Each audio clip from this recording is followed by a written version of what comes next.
What's up, gang? That's what the kids are saying. That's what the streamers call each other, gang. So I'm just trying to stay chat. Just trying to stay young. Yeah. What's up, gang? So gang is back. Gangs are back. I think it's chat, isn't it? What's up, chat? What's up, chat? Well, those are different use cases. I think it's gang with a Y. Gangy. Gangy is big. So, you say what's up, gang, like, to your friends. Chat, obviously, if you're talking, it seems like, chat if you're talking to a crowd or to your audience. Just no big deal. But as the resident youth on the podcast, I think it's important for me to keep you elderly folks in the loop, Yeah, I'm not watching any of those guys. Well, I will, gang. Gangy. I'm a chat guy. Oh, man. Yeah, well, big weekend for your boy, Anand. I know. My favorite celebrity, Cenat, was at Fanatics Fest this past weekend. The Michael Rubin is it the Super Bowl of sports? What is it? No, it's just his. I think it's just promotion for their gambling. Yeah, I mean, it's so their operation. Business. Yeah, just cards, a brand awareness, sports. play. Yeah, it's an incredible marketing event. So Kai was live streaming the whole time, and he met LeBron James, Tom Brady, Kevin Durant, like you name whatever famous athlete that there is, they were all there. Yep. And I can't tell you how many clips I saw of just like how brilliant it is to just let these streamers come in. Yeah. Because Kai made the festival, in my opinion. Well, yeah. I mean, I would imagine if you're Kai's manager, I mean, think about this. If you're Kai's manager, I would imagine every event in the world is probably in your inbox asking you to come, right? Yeah. Formula One. Look, I mean, the big name, whatever it is, Dubai for something. They have to. Yeah. I think mainstream events want someone like him to come. I'll give you an example. Do you know the fashion brand, The Row? Yeah. Yeah. They don't let any influencers at their show. Right? Yes. They let zero. If they think you're an influencer, they do not let you in the show. Right. At Fashion Week. They do not want you there. Well, that makes sense. That's like a brand choice. But that's my point is I think mainstream events want these guys here. Why not? These guys, they probably had to pay him nothing, maybe paid for his flight. And the guy went and streamed. Well, because he makes all the money off the stream. I mean, in the middle of one of his streams, he's about to meet LeBron James and Justin Bieber FaceTimes Kai. He answers. He's like, oh, shit, Bieber's FaceTiming me. He's like, yo, I'm on stream because he didn't want to like out him, like whatever the hell he's going to say. Right. He's like, all right, bet. And they hung up. Bet. But that's insane. Bieber, LeBron James. And Kai. Yeah. So I would say on the Fanatics Fest thing, it was really well done because I saw a lot of videos and clips. None of my clips were Kai Cenat. He didn't hit my feed. Yep. Like the fact that like that level of athletes, I mean, like Tom Brady and LeBron, they're like the greatest ever to do anything. Like Zach was just saying B-2 bomber. Zach White's in the studio today. Zach was just saying B-2 bomber is the greatest piece of hardware in American history or modern American history. I forgot what you said. The Tom Brady of warfare. Yeah, Tom Brady and LeBron are the two greatest Americans ever. Well, fair. That's a fair opinion. I mean, here's what I'll say. I would say they're great because they've brought more people joy than anyone else. That's what I would say. Right. LeBron and Brady have brought more joy than I don't know two other Americans other than like Kobe and Michael Jordan. Listen, it's a valid opinion. It's nothing I would argue with you on. I think a lot of people probably have their top Americans. That's yours. I think it's totally valid. Okay, give me yours. Name a top American for you. He's going to say some shitty author. No. I don't even want to try to be all. I don't want to be all. I don't know. But I would put. I personally. Greatest joy to tens of millions of people. I don't know. Yeah, but you're judging by the joy metric. Like what about Yeah, you know, I don't the think inventor of what about I agree. Benjamin Franklin. For me, my Right, metric fair. is joy. Yeah. Tom Brady and LeBron have brought me more happiness than any other American. Yeah. You can That's go fair. by impact. Look, Drama doesn't even like sports. Remember, we watched that Game 7 in Santa Monica, off Santa Monica, the Cavs Warriors. How much fun was that? Yeah, listen, I'm not even. Pick your American. I don't know. I don't know. That was 2016. Zach, pick an American. Zach probably has good ones. Pick an American who's brought more joy than LeBron. Well, isn't it kind of like both of these guys are pretty polarizing? Because if you are on the other side of the things that they've accomplished, you kind of hate them. That's fine. It doesn't have to be sports. I'm just saying. Okay. I don't think this is an objective question. I mean, for me, it is. It's pretty clear. Right. But I think this is a debatable, no matter who you pick. No, it doesn't have to be sports. Doesn't have to be sports. It doesn't have to be, no. You could say Steve Jobs, I guess. Yeah, I'll go with Steve Jobs. Okay. People love the iPhone. They really do. That has brought a lot of joy and misery to a lot of people.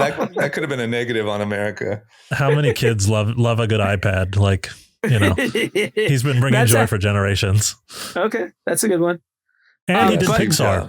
Pixar made a lot of people happy. Yes, Pixar actually probably brought more joy than iPhones. I mean, for sure, for the record, Steve Jobs created more joy than Tom Brady and LeBron combined.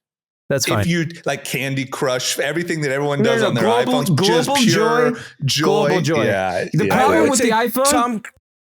The problem with the iPhone is it let the rest of the world catch up to America. So he's anti-American. Well, if no one else got an iPhone, we would be so far ahead of everyone else. I would say Tom Cruise. Who invented the B-2 bomber? Zach knows that. Lockheed Martin. Or Northrop Grumman, one of the two. Yeah, Steve Jobs is a good one. Okay, well, listen. So Fanatics Fest, I mean, the wrap up of that is, number one, Kai is just the GOAT. I think that like the other thing that you could have never guessed is this format of like streaming in real life. You know, the other thing that I saw is like these kids carry around $30,000 backpacks that allow them to stream in real life with no lag on their feed. Like it's this crazy item that is like coveted if you're a streamer.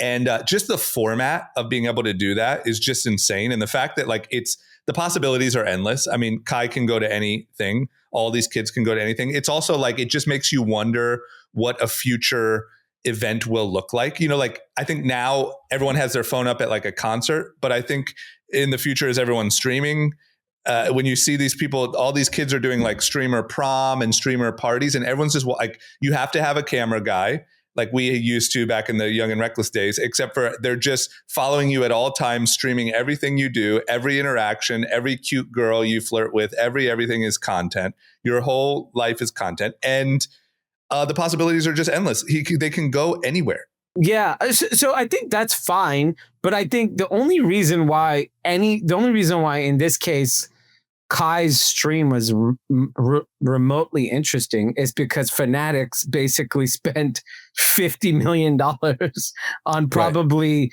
the most epic sports gathering ever, which is like not only bringing the greatest athletes, then like the curation of like panels, contest, fans, trading cards, relevancy. Like it is like a testament to like, you know, sports is something that, you know, in this digital era, a lot of people thought sports would die and kids would lose interest in sports because of gaming and social media. Sports are bigger than ever. Like I was at my kids' all-star tournament in Santa Clarita. I'm talking at 7:30 in the morning. There's like 1,000 people ready, dressed to play for 6 hours. You know, or whatever, all day. And I think like it's a really interesting because sports, I felt like 5 years ago that sports was at like this interesting like fork where kids were choosing other passions and getting interested in other things. And it's just not the case. Sports are bigger than ever. Kids are playing sports at like record numbers. And And I think in the youth, we all felt like these kids weren't going to play anymore. They're all going to go do other things, but they're still active. Right. That's totally true. I have a question, dummy question, non-sports watcher. Is it alarming at all that other than Wembanyama, everyone that was like celebrated on the stream is 40? That's also true. Yeah. Like who's the young star that the kids can't wait to meet? There was no like, okay, yeah, but they didn't you're come. 100% right. They didn't come. Did Patrick Mahomes come? No. Oh, right. They would Why have didn't he out come? over. Yeah. Or SGA probably they would have. SGA was playing in the finals. I know, but I'm saying, like, do you think Kai would freak out over meeting SGA? Like, probably? why didn't the Kelsey bros? Why weren't they there? They're like the most famous sports guys. I know, but like Kai will show up anywhere for free. The rest of these people are not showing up anywhere for free. They're not. I have like a kind of contrarian take on all of this, which is like the streaming is actually not that interesting or important. It's actually the clipping that makes all of these things like even culturally relevant generally. And the way that I think about it is like the way that we used to watch highlights or like Sports Center back in the day. Like there's only a very small population of people that can just sit through, tens of different games a week and watch all of these things end to end. What's actually like driving the culture in my sense of it is like clipping. And I think clipping is maybe the most underrated marketing function in the world right now. Like you're paying these kids, like $4 a clip, right? And you have the chance to go viral every single time because they're hyper focused on the most interesting moment out of all of these like super long things. Like, I don't know if you guys have actually ever watched the stream. The majority of it is like super boring. Like, 95% of it is like super boring. Then 5% is hyper interesting. And then you're paying all of these kids to like sit there and watch it and clip it.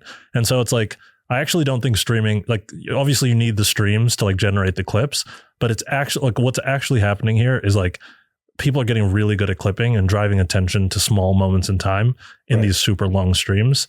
And so that's actually fair because I started watching, I forgot some show the other day because I saw a good clip. I watched 10 minutes of the show. I'm like, this show is horrible. Yeah. Like you can make anything look good with a clip. Like it's and you like add specific music to it. I like it. So Kai Cenat is trash. It's trash. My point of view is that Kai Cenat does a lot of things or says a lot of things he doesn't actually do. Like you guys should look into this whole Nigerian school scandal. He owes some Nigerian schools a ton of money from a stream that he did.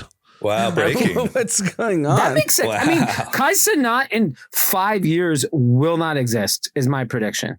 That's right. Completely That's probably fair. That's probably fair. I agree with that. It's not in 5 years. I'm going to go like, look at all the TikTokers. Like my sense of it is that this is just another, like Josh Richards and all these people who are like Charlie D'Amelio. Everyone thought they were going to be the biggest thing ever, take over movies and music and television and all this stuff. Yeah. You never hear about any of these people anymore. Cat Williams said you have to be a plant. You heard his whole Kevin Hart stance. Said he was a plant. You got to wear a dress. I think that's kind of true. That's probably true. Yeah. He's like, why? I've heard the Cat Williams clip on TikTok so much. He's like, how did this guy come from New York, Philly, and then all of a sudden come to LA and become the most famous actor? I know, but he was irrelevant for a decade. I remember giving him clothes when he was on Wild and Out. No one gave a fuck about him. Well, right. just you could say the same thing for Will Ferrell, any I don't know, any actor. Yeah, it's like you come from nowhere and then all of a sudden you get the right thing and you're huge. I do think it does go back to no matter how like independent media has become, there are still gatekeepers. Hold on 1 second. When Cat Williams says you're a plant, what does that mean? That means there's like people behind the scenes pulling the strings and putting you in places where people will give you tons of attention without you having to earn that yourself. And you have to do weird sexual acts behind. That is probably true. That is like probably 100% true. It's essentially like the Illuminati. Then you get chosen, soul planes. You get chosen. That's what he said. He's like, then you get soul planes. The theory is you get chosen, you exchange favors and things, and you become one of the chosen ones. Well, and just they look make at the whole Diddy thing. And then who was the fat, really ugly guy who was a producer? Weinstein. There you go. Yeah. I mean, he was the all ultimate. Of these things. Yeah. That's what I mean. Yeah. And it's like kind of, I feel like kind of just ignorant to like not assume that that's happening in a. I don't know about that, but I do think that it's the clips that make him look more interesting than he actually is. Right. I think my stance is just in between, I guess, maybe where Anand was and where you are, Zach, which is that you're right that the clips are the main propellant, but without the it's the fact that you can go live for 6 hours a day and have this crazy wealth of pool of content to choose from. And then you can dominate an event. So Kai Cenat undeniably dominated the BET Awards, or from certain perspectives, I wouldn't say universally because D's algorithm didn't have him, but the only reason I saw the Fanatics thing was because of Kai Cenat. And so it's just the sheer volume of okay, you have 6 hours of content to choose from. These guys are really good they literally do a thing on their stream that's called clip farming. And it's where you do something in the moment that you think will be turned into a clip. And, someone will do something awkward and they'll say, hey, are you clip farming me right now? Are you blah, blah, blah, whatever. So it's when you have 6 hours a day of a pool of content to choose from, then it even gives you the pool to pull from. And there's not many things that can even create that volume. And even to your point, D, it's only because Fanatics spent that much money on that event. But how many events happen in the world? It's Kai has a wide open, or these big streamers, you have a wide open menu of things to choose from that nobody's ever seen. I wouldn't have seen that view of the BET Awards. I wouldn't have even known that they were happening. I probably wouldn't have seen the Fanatics thing, but now he can literally go anywhere. Look, when we used to film a fucking show, you had to get permits and you had to have a crew of 20 people and you had to have a fucking trailer and you had to have 5 camera guys and 3 audio guys. This is a dude and his cameraman with a backpack that can go anywhere. So I think Zach's right about the clip culture, but I would not know about anything that happened at Fanatics Fest if it weren't for these clips. Right. No, I know, but you would have seen other people's clips. Someone's clips, whatever. Yeah, whatever. It's just clips. You wouldn't you can't over-index that Kai's clips are the only clips that got seen. The algorithm knows you like him, so they're serving you more and more of his clips. Mine was just Tom Brady. Now. Yeah, Tom Brady interviewing LeBron. I got it served 500 times. Joe Burrow missing every target during his competition. Tom Brady won the Fanatics Fest competition. But it's to Zach's point about clips. And you know what nobody wants to talk about? You know who really created this culture? Andrew Tate. Andrew Tate was the first person to figure out clips and blow himself insanely up, and everybody has copied him since then. That's literally Andrew a fact. Tate? That's not an opinion. No, that's 100% a fact. He was the first person to do it. Can you explain Andrew Tate? Because we talked about it years ago, but I think a lot of people of my age do not know who the fuck Andrew Tate is. Andrew Tate did this really interesting thing where he had a YouTube show for 6 years that nobody watched. And then he basically started to pay people. And he had this online course, which he called a university, where he's teaching people in a pretty scammy way about a bunch of random shit. And he would basically say, if you can drive incremental signups to my course, I'll split them with you. And so he basically said, I'm not going to do any takedowns on any of the things that you do with any of my clips. So you can go there's 6 years of 15-minute YouTube videos. You can go into any of them, cut them any way you want, add music, add filters, do whatever you want. But if you can drive incremental signups to the university course, I'll split it with you. I think the course was $50 and he was giving them $12 if they got a sign up. And so it's just affiliate marketing based on a large corpus of clips and stuff that they had latently available. And he started this whole thing, which is why you saw hundreds and hundreds of different pages all posting effectively similar things, because they were all making pretty decent money, And he became the number one Googled person in the world. And the other thing is that Speed, Kai, Neon, all of these streamers also have programs just like that. They incentivize clippers based on reaching certain view metrics. And if you I can talk about this in depth. There's not only do the actual streamers, but also the streaming platforms as well. If you're Twitch or Kick or whatever, they have because obviously this drives interest in the underlying platforms. So they incentivize people. And you know what the craziest thing is? This is actually a really interesting thing. Now kids will start clipping without being paid and show the creators the clips that they're doing in the hopes of getting signed. Yeah, becoming a clipper is a new job, career path. That you can make a ton of money on it. Because all record labels are doing it. I've also heard that all labels do it, but they don't. The artists don't even know it. I would say on my TikTok, most of the clips are not from the talent. Oh no, it's almost never. No. I know multiple kids who are doing like $6,000, $7,000 a month, just like coming home from high school, clipping 5-6 different things. I met with a kid goes viral. I met with a kid that has a little clipping business. Said he made $90K in the last quarter. Yeah. Oh my God. That's from 20 clippers. You can make $100,000 a year clipping in high school. Just spreading. Well, that's the other things. They're doing that too. Spreading misinformation across the country. Yeah, there's some Russian Tucker clippers Carlson, that are hot. You'll make a fortune. There's some Russian and Chinese. You can clippers. clip anything, which is the most interesting part. Sports, politics. I have insane things on my algorithm, which are clipping like Ukraine war, all the different like bombing clips, all this crazy stuff. You can just whatever drives eyeballs, you can make money on. So everybody's just doing it now. So what's the mechanism, right? So you're a clipper. Yeah. Who's paying you? It just depends. The label, sometimes it's the streamer, sometimes it's the platform. Russia. Sometimes Russia, Iran. I would wait. Like TikTok will pay you? No, Twitch or Kick. Like if you're clipping a Kick streamer, Kick will be like, okay, yeah, here's like $5 for driving people to come watch more Kick streams. But and this is also the new like servicing and paying radio for artists. So if you're Universal Music, you pay clippers now. That's part of your budget to market your new song. So like everyone's clipping. Yep.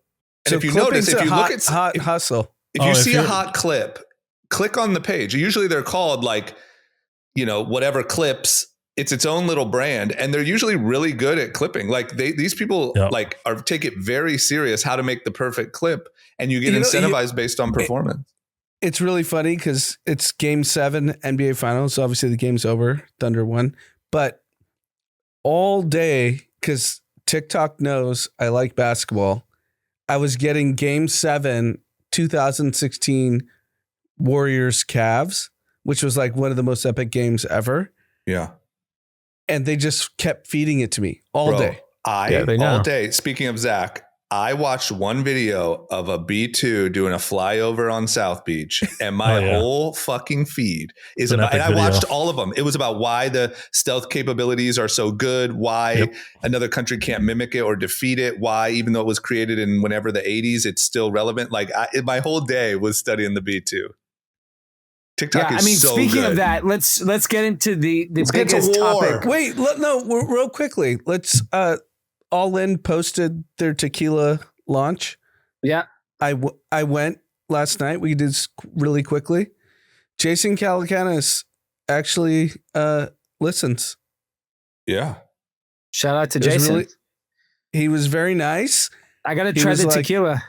What's it called? Yeah. Send us some promo, Jason.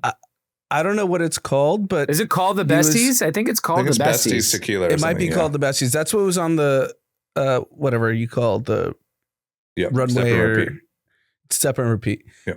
And super nice, very gracious, knows all of us, and congratulations. Yeah, send us some tequila, JK. Yeah, apparently it's like $1,200 a bottle. All right, send us a few. I actually like that move. I like that move to go ultra luxury. It's like go ultra premium because you don't want to compete with Lo Ciento. No Ciento. Go super. And plus, like, you don't need the money. I mean, obviously it'd be nice if you got some huge multi-million-dollar exit, but like go super high end, get the buzz. You know what, the bottle looks crazy. It's great. Yeah.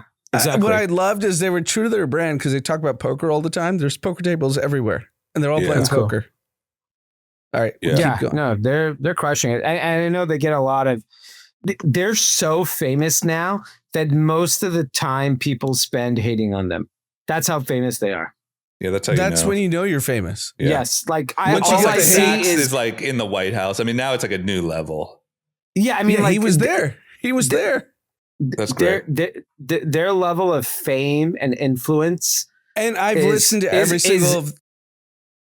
Yeah, I'm saying I've literally listened to every single of their pod, and in 2020 of March when they launched it in COVID, I was like, oh shit, this is awesome, and they've crushed it, and now they've all done like different things since then, and it's pretty awesome. Yeah, they have become annoyingly influential to the point where I think a lot of people dislike them. And that just tells me, when I see all the people on Twitter complaining about them, I was like, damn, these guys are really famous. Because that means they're actually concerned that they have such a big reach that they are swaying opinion. And that, for like, especially for like the woke, like yourself, like they're very conservative guys. They're not. No, Jake Hell isn't. Jake Hell's but like the podcast is conservative. Right. This like is 2v1. The White House. They're 3v1. Yeah, the guy's literally in the administration. This podcast is 2v1 and people complain. Theirs is fucking 3v1. And their guests are like, a lot of times very... Tucker Carlson. Right. They love old Tucker. But congrats. Props to them. Shout out. We need tequila, Jason. In their words, I need a tasty poo. Let's get our beak wet, I think. Yeah. Okay, listen, we're at fucking war here. Okay, we don't have time to get drunk. Is it a war? We're at war. Zach is our resident war guy. He's our defense. He's our Department of Defense. Wait. I'm gonna defer to Zach, but I watched Meet the Press this morning because JD Vance was on. And I'm gonna say what he said, and I want to hear what Zach wants to say. JD Vance said, "We are not at war. We are attacking their nuclear facilities." Yeah. So this is not a war against the country. It's bombing nuclear facilities. Zach, take the floor. I think that's right. I think there's a difference between targeted strikes and actual war. War is like full out boots on the ground. You're sending a ton of assets over and like putting them in country somewhere. This, we just sent over a couple of very sick planes over to Iran. And they're like targeted strikes. We've done this in Syria. We've done this a bunch of places. Rules? Like, aren't we kind of like smacking them and then saying like, no, that wasn't a punch. We're not fighting. I just don't think they want that smoke. I don't think they do either, but I think that's a different topic. Don't you think like our planes directly dropping bombs is an act of war? Yeah, I think that it is a offensive like gesture. Moment in time. Yeah, like, but I don't think that we are saying, hey, we are going to invade you guys and like put boots on the ground and try to like topple the government. Right. I thought it was really funny though that the Ayatollah was like already picking successors because he thinks he's going to get assassinated though. I know, and I would encourage people, 42% assassination chance on Polymarket right now. I'd take a look at that if you're into betting. Well, didn't Trump say he's an easy target? The easiest. He's like, exactly, I can find him. They know exactly where he is right now. By the way, Trump said, we're not looking for regime change. Even Marco Rubio came out and said, we're not looking for regime change. So like, they are not targeting him, but someone else might. Oh, yeah. I mean, there's people a lot closer probably that want him gone. But I think that the thing with regime change is then all of a sudden you have to fill the vacuum that you just created. And so the world will look to America if they take him out and be like, well, you just created a lot of chaos. What's the next step? Isn't that that's probably what they're not going to do MO though a little bit. But if you ask the average Iranian, especially like, like the younger and people who have obviously left since the revolution, nobody likes this guy. Like everybody wants him out effectively. And I understand like the point of view, although I don't agree that like we shouldn't, be sticking our noses in other people's business. But like generally he's like kind of just a super hated guy. And so, So I was talking to an Iranian person yesterday at a dinner, and she was saying that they would want a revolution, but like not at the behest of Israel, because I think it sends a wrong message. I think that's a lot of people's point of view. Yeah, and I think so.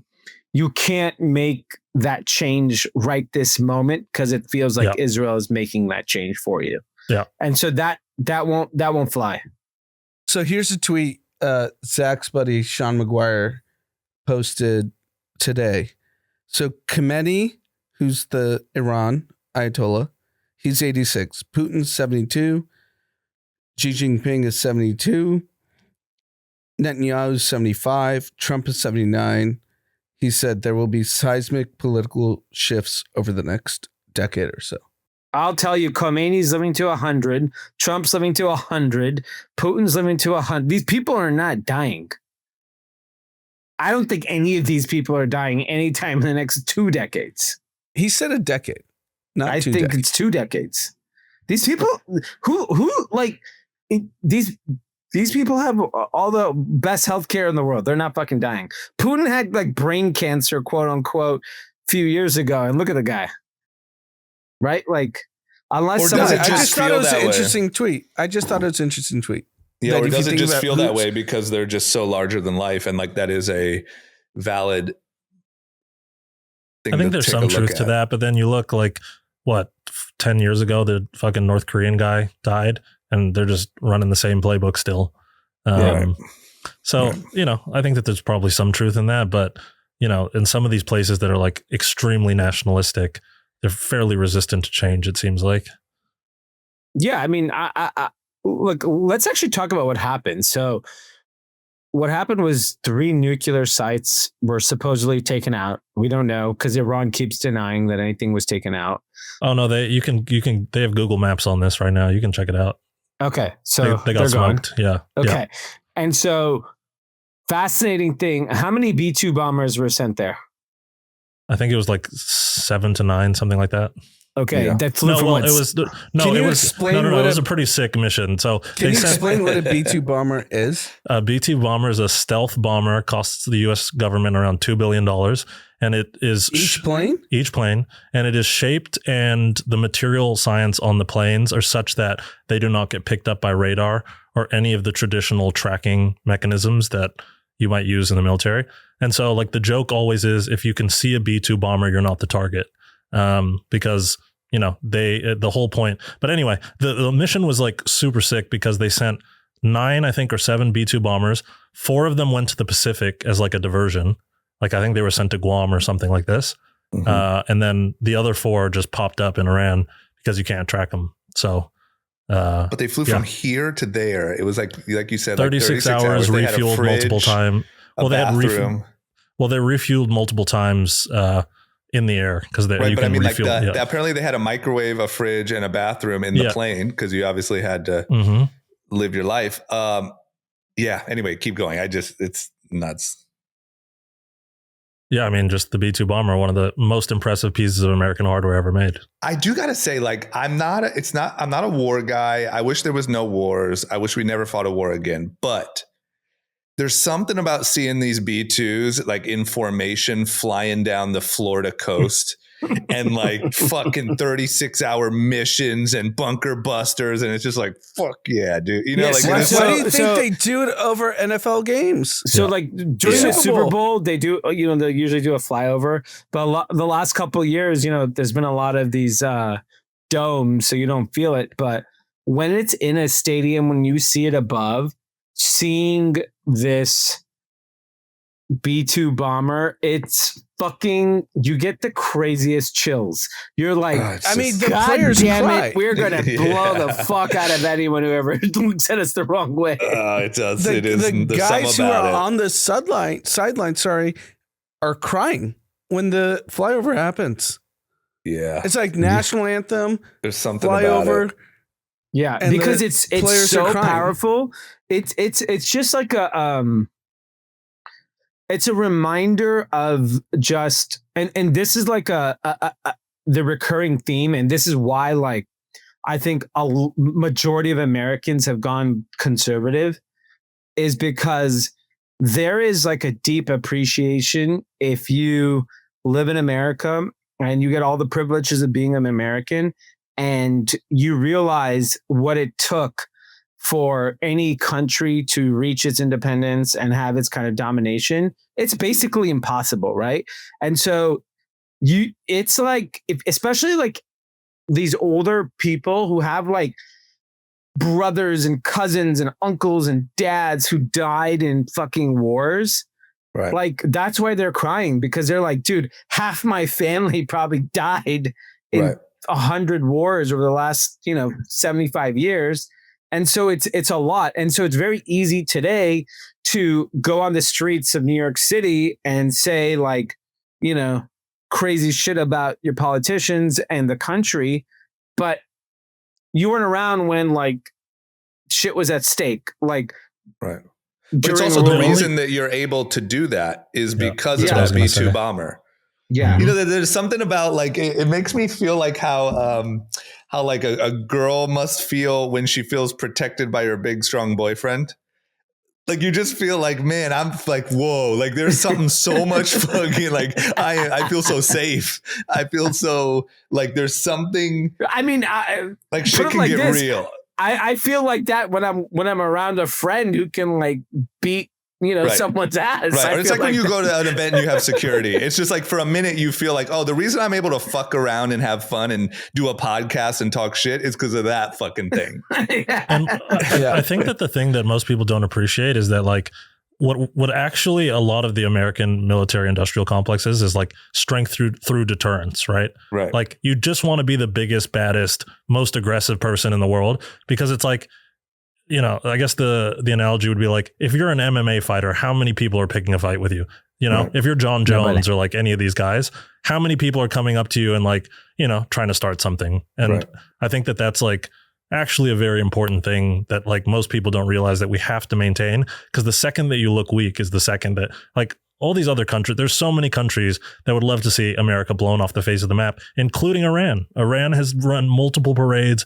There's all types of Iranian propaganda where they're like, we need to bomb the West. We need to like end the supremacy of the West. And it's like, you know. Well, but what about like, so are we all like pro the like, isn't it also just kind of a bummer that we're like bombing people and shit? Like, or how do we feel? Well, here's the game theory of it, right? Like, Iran allegedly was enriching, you know, uranium to basically build a nuclear weapon.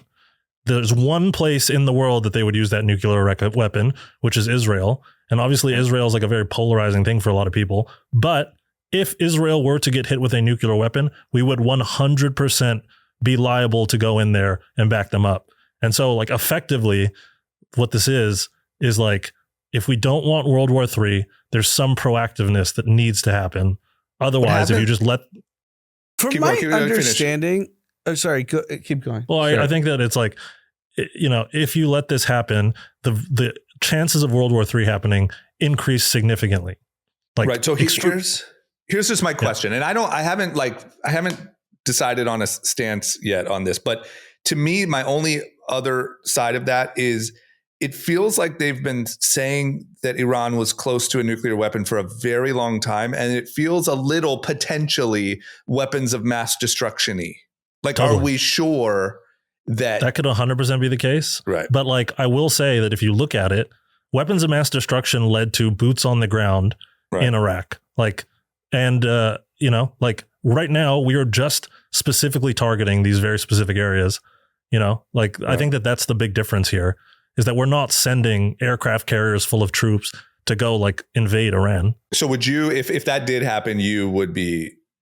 I'd be more suspicious 100%. Right. But they just blew up 3 sites that everybody agrees had nuclear shit going on at them. And you don't think they really have like the ability to, or interest to escalate, retaliate in any meaningful way? Oh, they'd get smoked. Right. I mean, I guess they did that like fake retaliation when we killed their guy, right? Soleimani or whatever. Yeah. They would get absolutely smoked, and it wouldn't even be like, I think that you could get like a bunch of people from the American South and they would smoke Iran. So you think they might just take the L here and this might be a success? I don't know what they're going to do. No, I don't think we have any idea. Here's what I think what will actually happen is I think Iran has to show strength to their people. Israel has to show strength to their people. I think a lot of it will be theatrics because I don't think they all have the capabilities to do what they want to do. But Iran has to do something. They're not going to. But they're already like running out of missiles. They like. I also think these people are like this was fanatical, like right? Like they're not just laying down. But remember when Trump took out their guy, my and then opinion they. Is, what sorry, on go ahead. No, that I don't think there were any deaths on the 3 facilities they bombed. Nobody knows, but yeah, that sounds right. I don't know. We haven't seen. It hasn't been reported that there were like any casualties. Yeah. So like, was it telegraphed? Like, hey, we're just playing chess.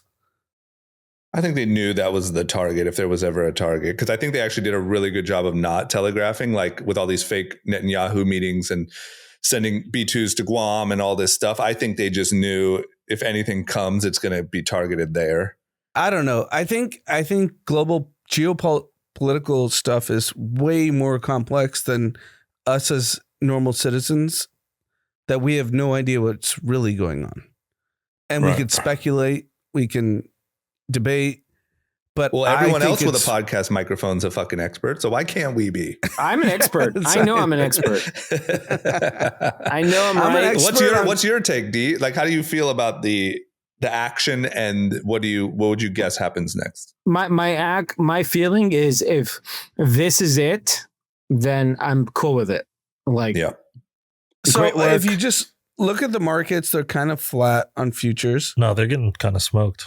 I was just looking at it. I was just, what are you talking about? Oh, I guess they went back up. Yeah. They went back up. The market doesn't care. Everything's up and to the right. Market. Nothing. Everything's flat. Come on, let's not be ridiculous. I mean, Bitcoin nobody gives a fuck. But Bitcoin went over 100K. It was at 98. Yeah. I mean, everything's up. The market under, I don't think people realize, and Zach could attest to this because he's out with a lot of different groups of companies and investors. The market under Trump is so fucking optimistic. Nothing matters. People are like over the moon optimistic about the future.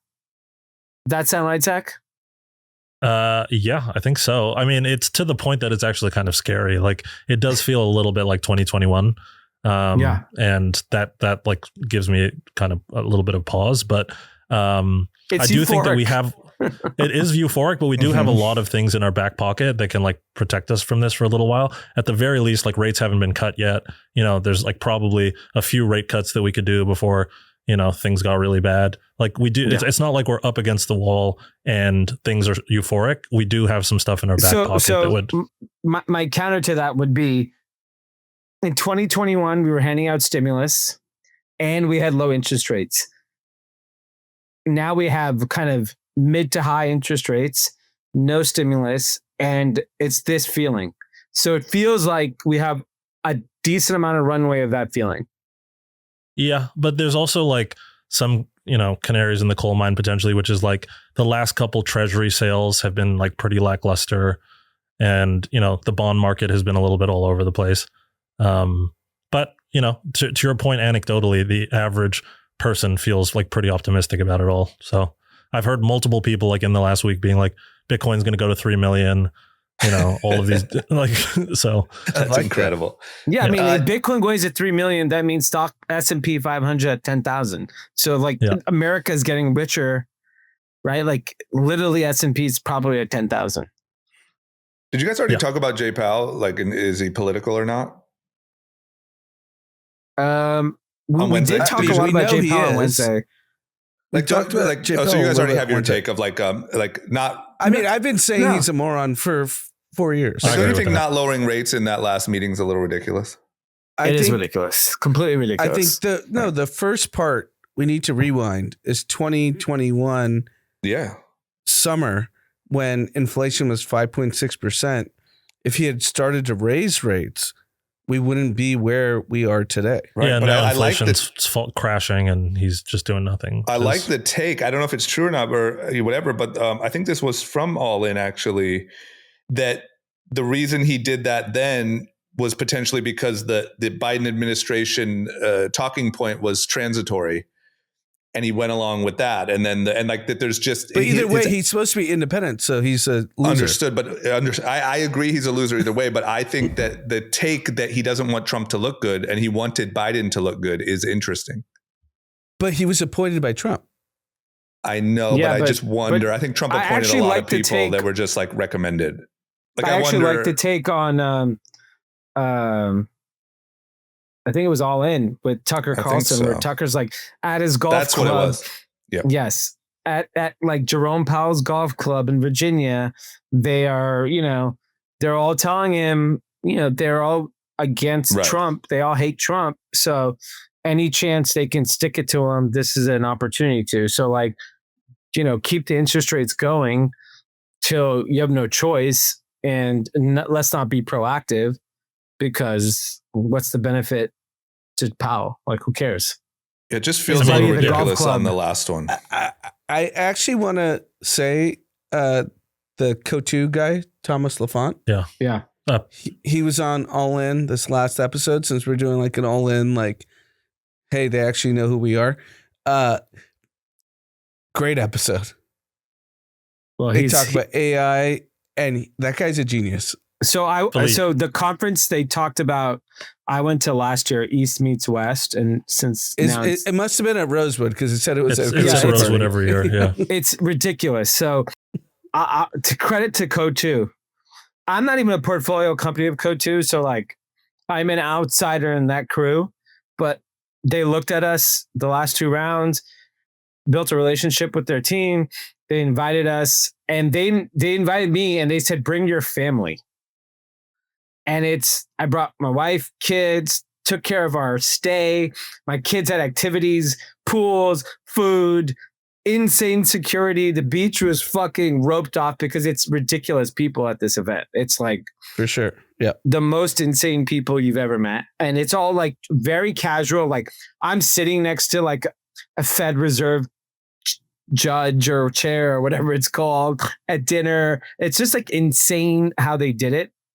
And I think I mentioned it last year, but the most insane thing was it was Larry Summers, Thomas Lafont, David Sachs, and I think Chamath talking on like not even a stage. It was just like a little elevated area. And they were talking, it was very political. It was about Trump. It was about innovation. It was about AI and all these things.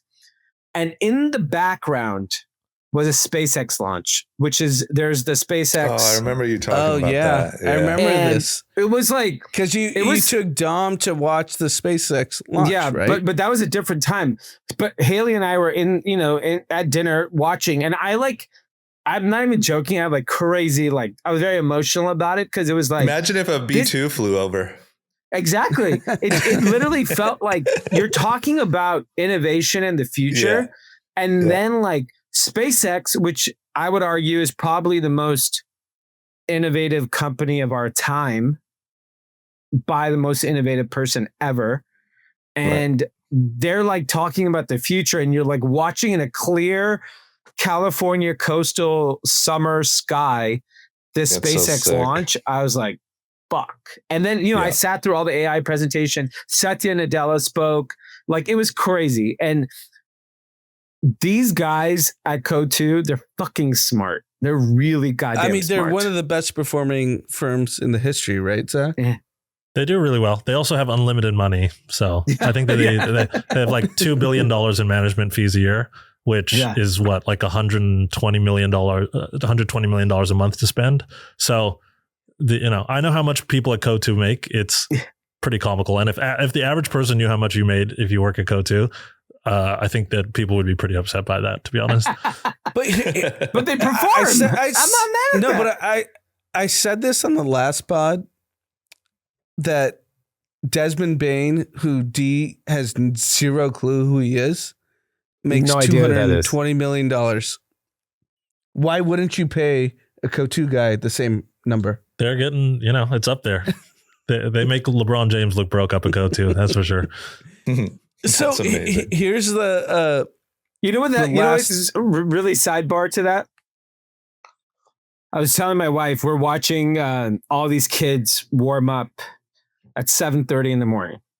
And, these kids are like, their parents, everyone's so intense. It's very intense at 7 years old.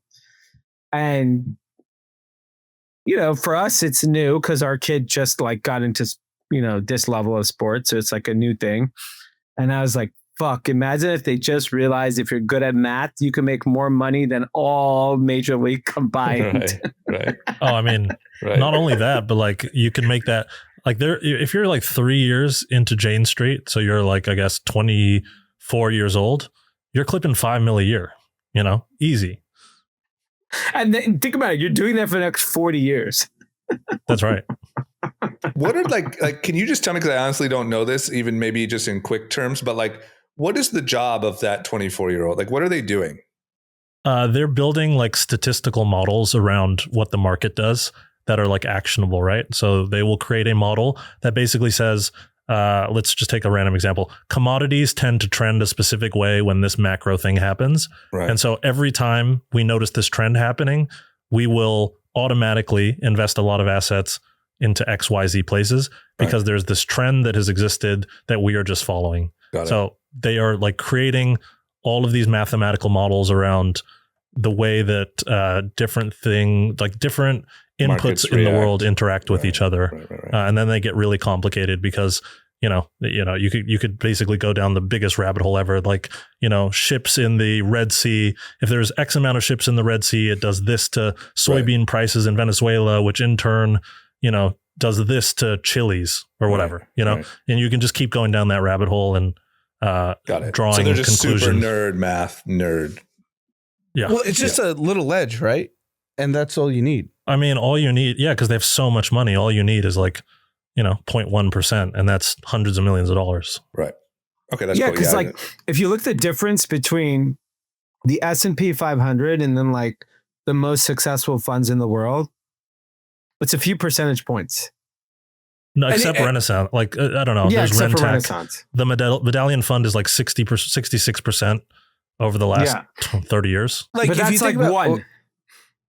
If you think about oil traders that are like very sophisticated, they must have made a fortune over the weekend with all this geopolitical stuff. Any volatility is good for all of these guys. Right. Things staying flat is like the worst.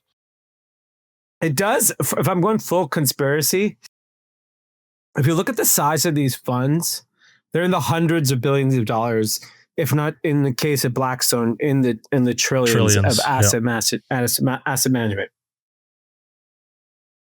For 50 billion, you could cause a lot of chaos.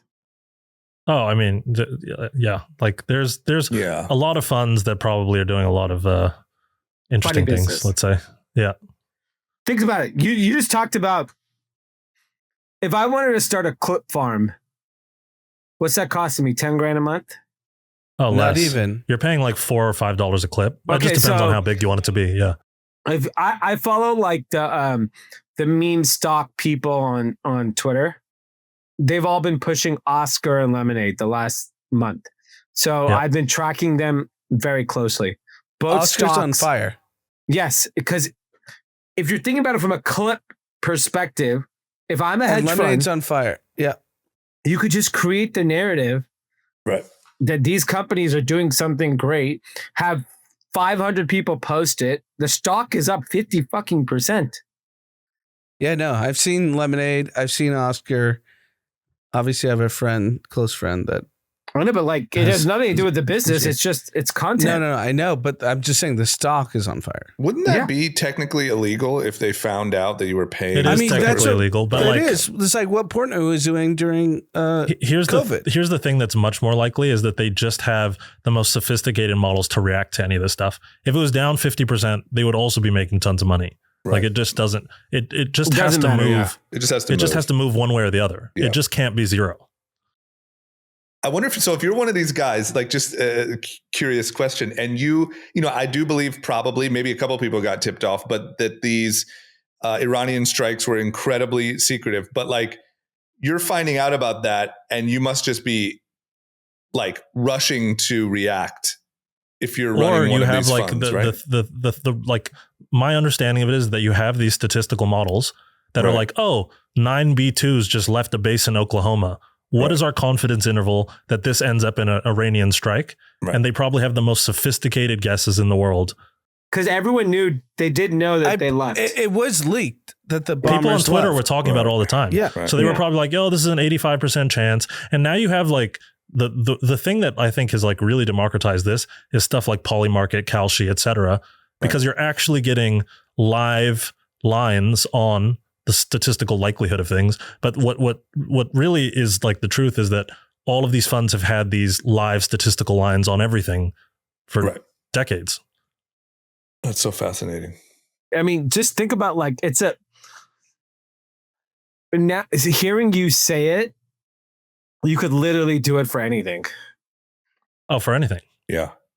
There was like Jim Simons, who's the most famous person at all, who like basically created this asset class. He's Renaissance, right? Yeah, he's the Renaissance Technologies guy. He's like, he has this famous line where he's like, I know what oil prices will do based on the length of skirts in a Parisian summer or whatever, which just like goes to say that they can just draw conclusions from any two sets of data by like raw compute and like just the smartest mathematicians in the world.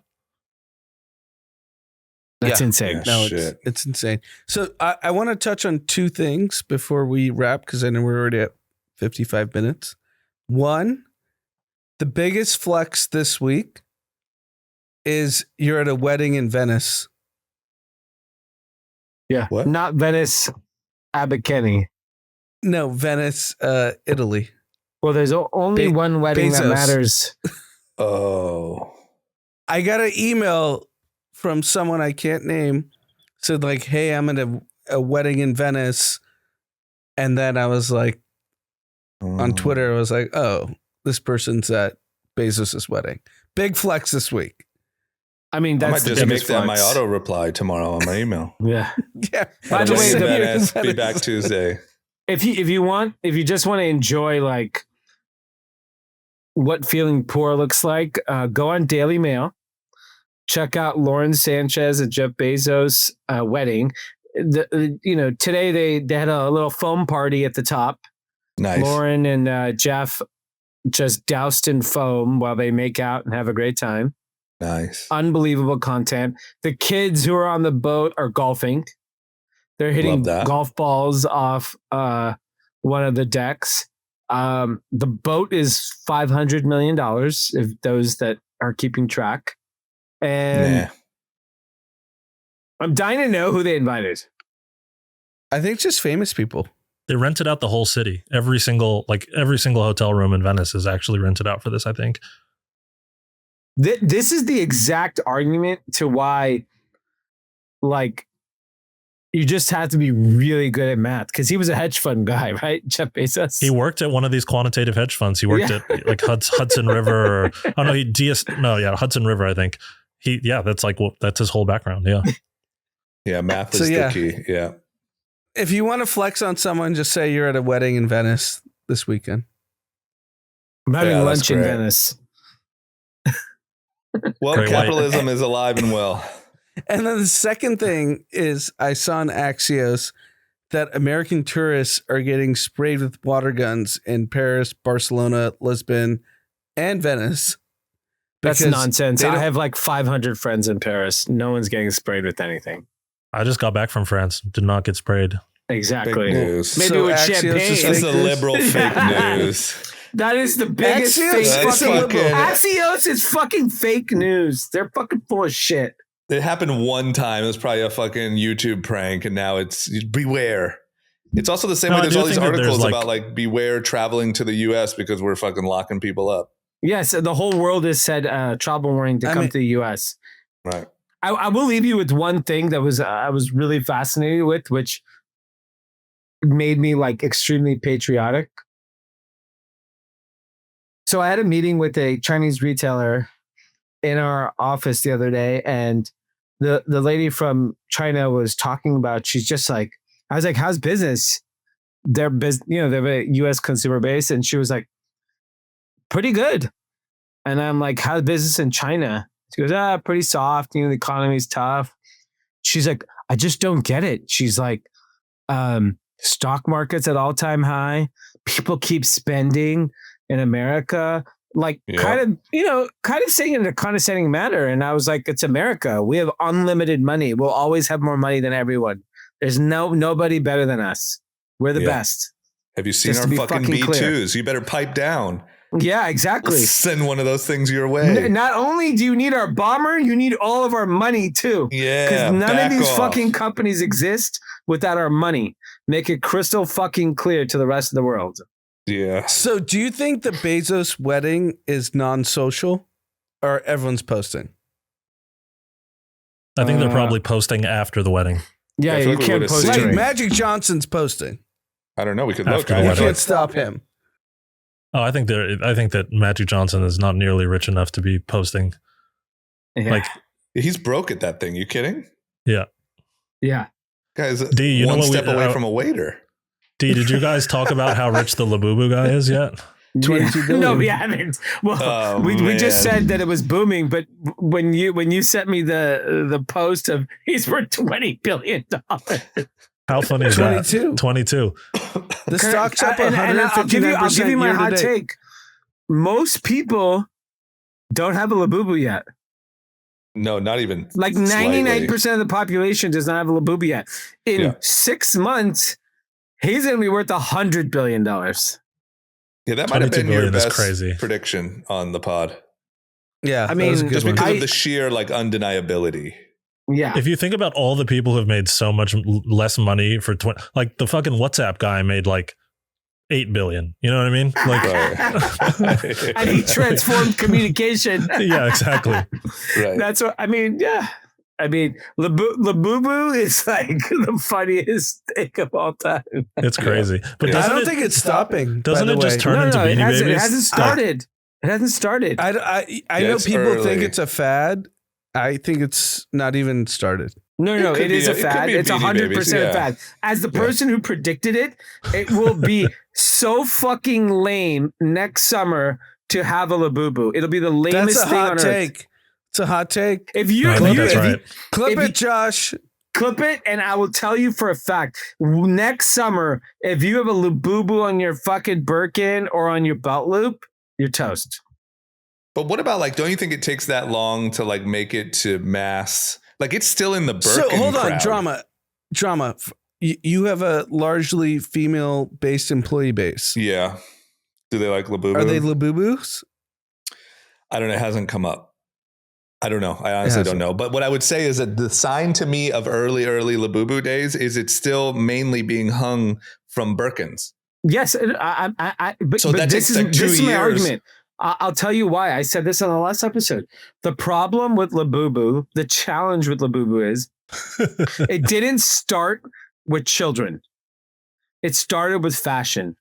And everything in fashion gets played out and dies. Right. And that's the problem. If it started with little kids, then little kids would keep it on going forever. Like Legos and Pokemon and all these things. But don't you think they can figure out how to brainwash these 10-year-olds? They have to brainwash fast. What's Bobby Hundred's position at Disney now? He's like a creative director at Disney. And someone mentioned to me, Disney should buy Pop Mart. Why? They can't afford it. They can't afford it. I looked, and it's $100 billion bigger than Disney. Yeah. There's not even on the same, but that might be renminbi. That might not be their currency. You may have seen it, but it doesn't matter. Disney can't afford it. So should we short Pop Mart? Is that the no? I think for the next 6 to 12 months, I would say even 12 months. The problem is no one has got their hands on it yet. So the tail is very long on this one. Like, but in a year, 6 to 12 months from now, like Young Thug is going to walk out with 17 Labubus. Beanie Babies crashed though. Like it wasn't like a slow death. It was like a fucking nosedive, you know? Right. But I promise you, like if Disney, if anyone at Disney's not like a moron, you'd start clipping that it's not cool to wear them, and you could end this trend. You could literally end it if you're Disney. But no one at Disney is smart enough. No one at Disney has me there, so they're never going to figure this out. But that's what you should do. So I have the idea. We work with the hedge funds. We start clipping that Labubu is whack, and we build massive short positions on Pop Mart. And we just start paying everybody to clip that Labubu. All you got to do, honestly, we should pay Young that's Thug. What Billions was, right? Yeah, I have a better idea. Let's pay Young Thug $10 million to diss Labubu. Like a full song. No, you need Bieber. No, you need like Playboy Cardi. No, Cardi and Thug are the most influential by far. Yeah. Yeah, Cardi could probably do it single-handedly. If Cardi disses Labubu, it's a wrap. They're done. Yeah. Yeah, that's probably true. You could end like a $50 billion company because Cardi $320 billion. What are you talking about? 50? No, but I think you're looking at the wrong currency conversion. It's not that much. I mean, if the founders were 22 billion, you got to imagine the companies were 322 billion. Yeah. But he didn't own half the company. Yeah, but he doesn't own 7% either. So we should sigh up. I still think this is a great idea. And how we get our boat for next summer is we manufacture Labubus just to be not very cool and just ride it all the way down. I think anything like this you can kill with clipping. Now that I know how clipping works. Yeah. I honestly, I'm sorry to go back to this, but I think that you can control public sentiment with clipping for a de minimis amount of money, so much more than people actually realize. Yeah. And like no big company has actually figured this out yet. It's only these like very internet native companies that figure out how powerful this stuff is. Yeah. If I was like I think any really rich person, celebrity, or obviously any owner of a big company should have sort of like, what's it called? Blackwater or whatever, the mercenary. Yeah, Blackwater. You should have like a Blackwater of clippers. And they just, whether it's your public image, your new product, your whatever. I agree with you, Zach, that the cost to influence ratio is dramatically. Do you know what the analog to this to me is? Is like, remember when Wall Street's bets just like mooned GameStop? Yeah. That was like effectively like the cousin of what we're talking about here, which was just a bunch of people on internet forums, like quote unquote clipping their point of view on why GameStop was just the best thing ever. Right. Well, I mean, like, if we wanted to, effectively influence perception of a business, and we spent, call it 25 grand. Oh yeah, we could spend like $100,000, and honestly, I think it would have a meaningful impact. I think we should secretly do it, document it, and just tell everyone after the fact.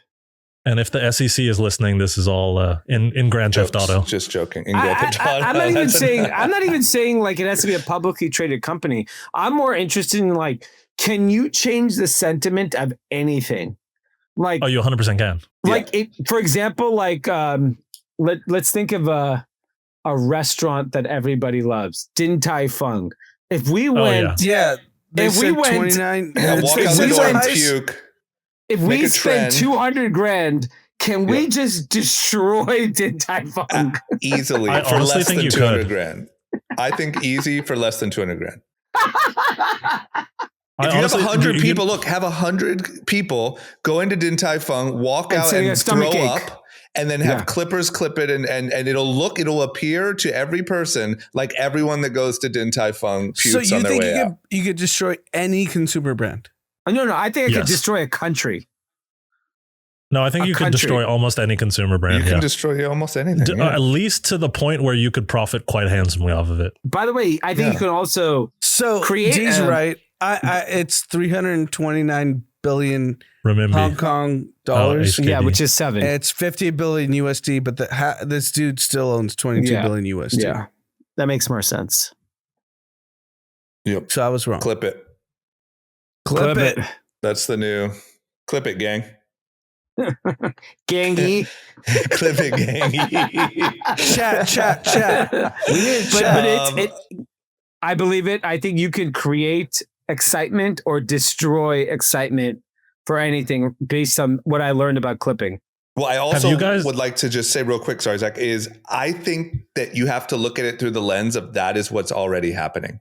Yeah, no, 100%. Like meaning most things that people love and most things that people hate are manipulated by this sort of strategy.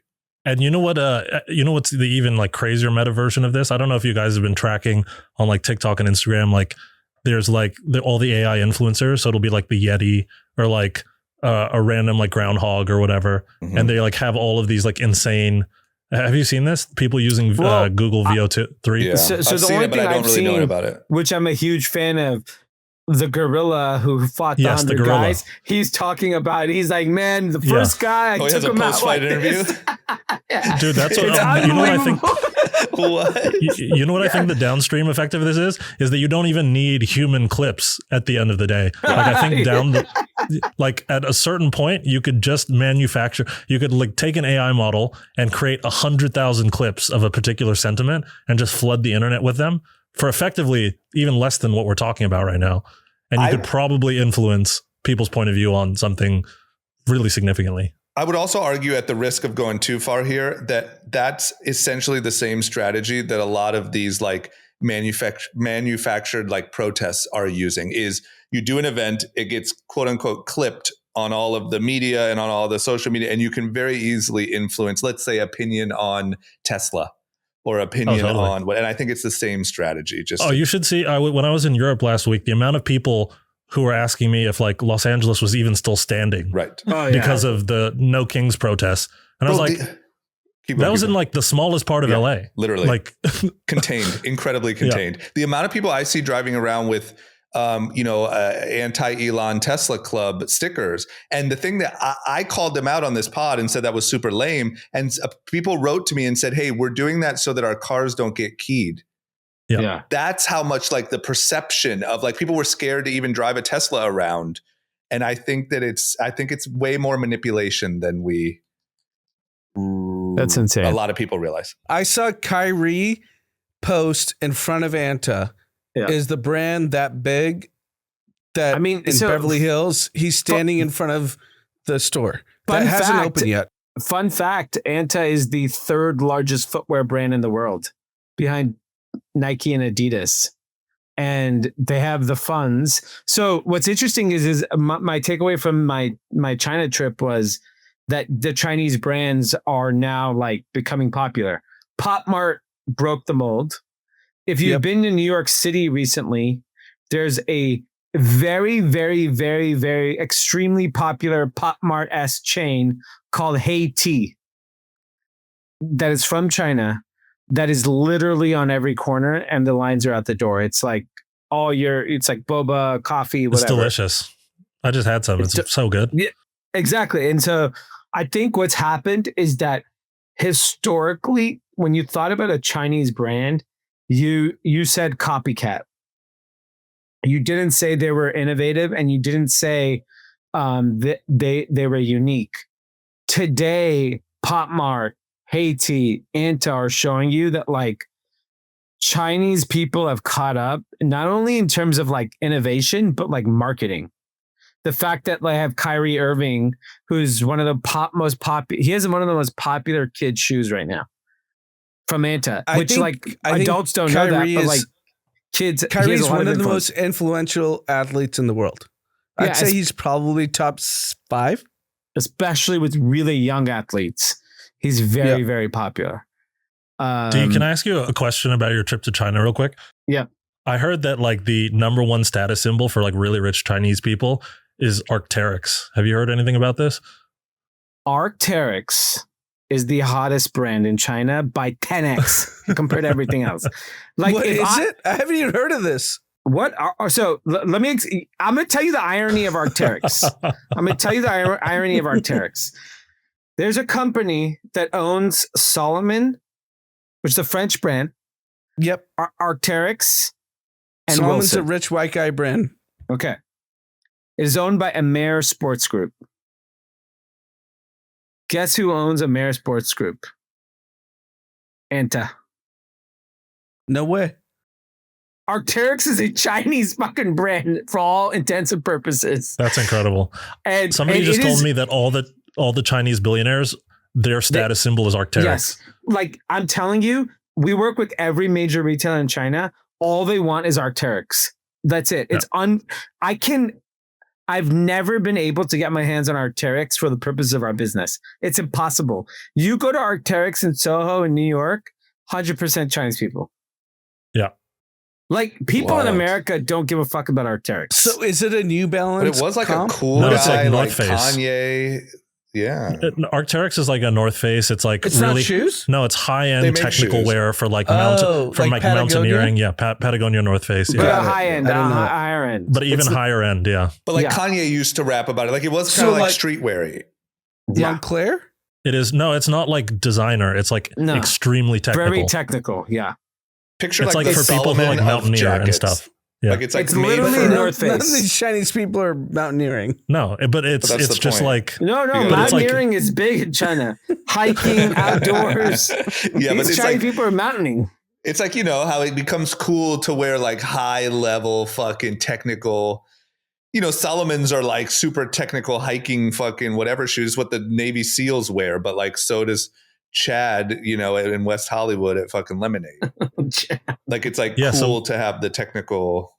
What I heard was that like 3 years ago, Chinese billionaires only wore Under Armour, and now they're only wearing Arc'teryx. That's what Under I heard. Armour's big out there too. But yeah, Arc'teryx is like, I'm telling you, like the hottest brand ever. Yeah, in China. That's cool. Okay, good call. Is it publicly traded? It's owned by Inta. Inta is publicly traded in China. Yeah.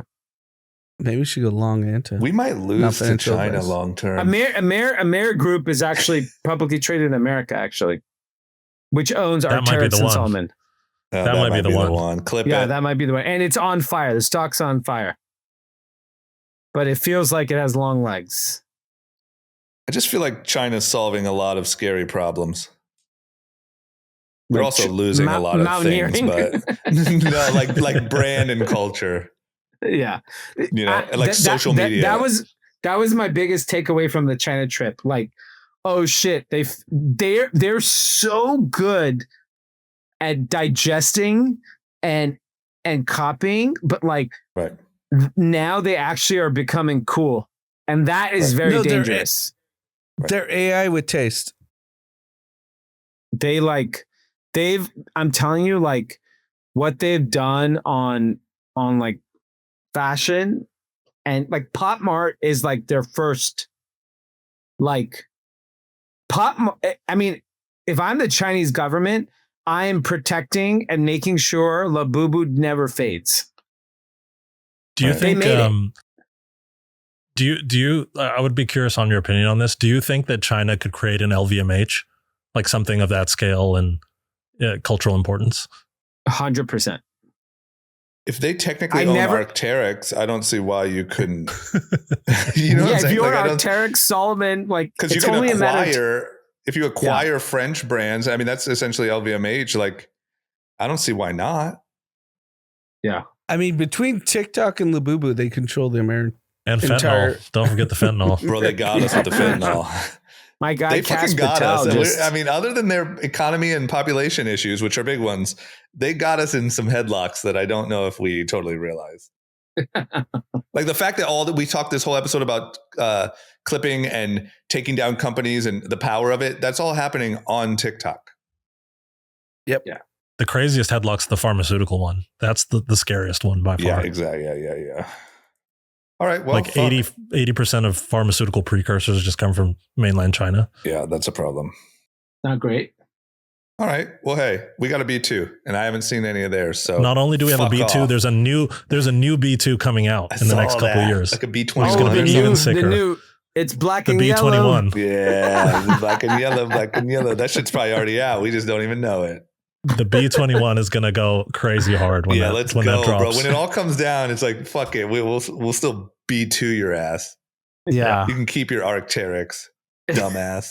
You can wear the jacket. see if that protects you from a bunker buster, you idiot.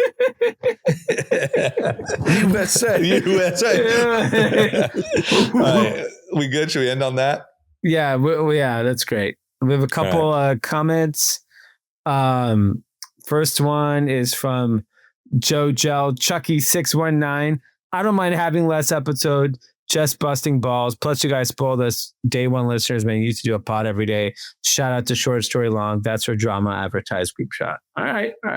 Woo. Couple shout outs here from Cindy. Please give a shout out to my husband, Cody. Long time group chat. Kathy, happy 40th birthday. I love you. All right. Happy birthday, Cody. Shout out. From Kyle, shout out to my boy Nikki, aka Fish Fillet, for being day one Kathy. We randomly both realized that we both tune into every episode. He just got a new job in LA and is crushing it. Also, equal shout out to Andy Bennett for putting me on the group chat. P.S. I see that golf swing improvement drama. Hit us with what's in that bag on the next pod. Wow. All right. Hell yeah. From DT. Are you getting better? No, not really. From DT, shout out to one of my best friends, Kendall, on landing a new gig at Nike HQ. Proud of all you've overcome in this past year. Nike HQ is hot. It's really hot. from Sai. Shout out to my mom, Benaz Movaded, for being an amazing mom and owner of her new dental practice. I'm so proud of her, and I appreciate her constant love and support. Long time, Kathy here. They actually visited us years ago, so it's great to see they're doing well. Shout out to their dental practice. All right, guys. Is that it? Yeah. Okay, Zach, thanks for joining as always. Yeah, thank you, Zach. Yeah. Fun time. America first. Hopefully we have a nice calm week of no escalation, and everyone have a good one. Peace in the Middle East, as they say. Is that what they say? Yeah, that's a saying.